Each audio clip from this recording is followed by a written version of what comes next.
Hey everyone, welcome back to the channel. Welcome back to week 32 of the DC Sports Digest. Again, another pretty action-packed and exciting week of DC Sports, so let's just get into it. Starting on a kind of low note with the Nationals, kind of didn't really play that well. I think only won like 2 games this week, losing the Red Sox series and losing the White Sox series, and then losing the first game. The Phillies series kind of showing our inconsistency, a lot of errors, not a lot of offense, and yeah, just a really tough week. And doesn't get much easier. That's how the Philly series, Twins series, and the Mariners series started. So we'll see if we can get back to being good and hopefully get out of this inconsistency slump. And now we got some good news with the Wizards. We were able to earn the number 2 pick in the draft lottery. I really was, just based on how the lottery was going, after pick 6, we were either going to have pick 5 or we were able to get a top 4 pick. And unfortunately for the Pistons, they were the ones getting the 5th pick, and we were able to jump into the top 4 and eventually get to that number 2 pick. And it really was surprising that the Atlanta Hawks, who had a 3% chance of getting the number 1 pick, actually earned the number 1 pick. So good for them, I guess. We have pick 2, pick 26, and pick number 52, but there are some rumblings that we might be trying to get another one. Yeah, and I'll definitely do some mocks at some point. I think it's obviously not a super strong draft class, but if we can get someone solid and hopefully they make some impact, that would be good. And I don't even know if it is worth trading to get another pick. If it seems like this is something they want to do. If they get a good offer, I guess they might as well do it. So we'll see what happens with that in the future. And the Caps, again, not much news, but Hershey Bears did advance to their conference finals, and they lead that series 1-0.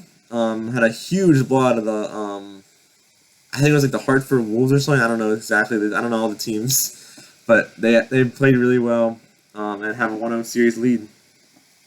And now on to the Commanders. Rookie mini camp wrapped up and OTA started. I'm pretty sure we have perfect attendance. People are really hyped to be here for once.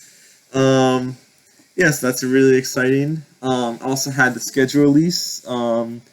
All the teams, did do their little social media videos.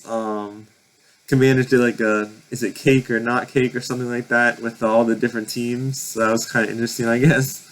I'll definitely do a better record prediction in the future, closer to the season. But my early prediction is probably like 8-9, which would be pretty solid. I think based on what I saw from strength of schedule, it is like in the middle of the pack for strength of schedule, based on how teams did last year. One nice thing is we have the least amount of miles traveled out of any team. A lot in the beginning of the season, but that's okay. Just get it out of the way early.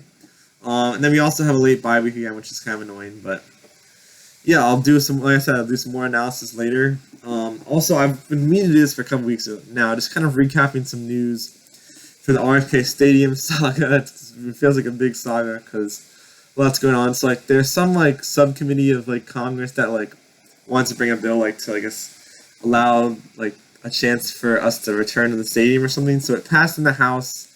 It's now in the Senate, but there's some senator who wanted to block the bill until they honored the family who designed the old Redskins logo. So not mean they're going to change the name, but at least do something to honor them before this gets passed. So we'll see what happens. Then obviously Biden has to pass it.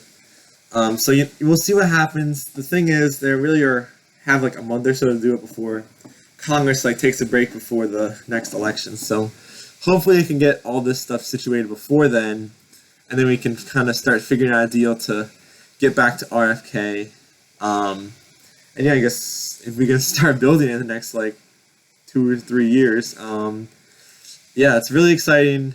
It'd be nice to get a new training facility also, and I really just cannot. It's gonna be a long time. Could be another 5 to 10 years till it's even there. But I would just love to go to RFK Stadium and go to some games there.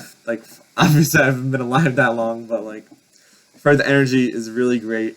Actually, I went there before Audi Field. I went there for a DC United game, but that was obviously very different. But yeah, I'm really super excited to see a renovated RFK and go see our Washington Commanders. See the energy in that stadium. So that'll be really exciting, but a long way away. But this could be a good starting point for that process. Now for other DC sports news, the Mystics unfortunately lost their first 2 games. That first game against Liberty, I was watching a bit of it. They definitely had some chances to win that one, but faltered, unfortunately. Did not get to watch the game against the Connecticut Sun, but they were only lost by 7, so it must have been pretty close. Then we have the Storm, Sparks, and Mercury on deck this week. Let's see if we can get our first win of the season. Spirit didn't have anything.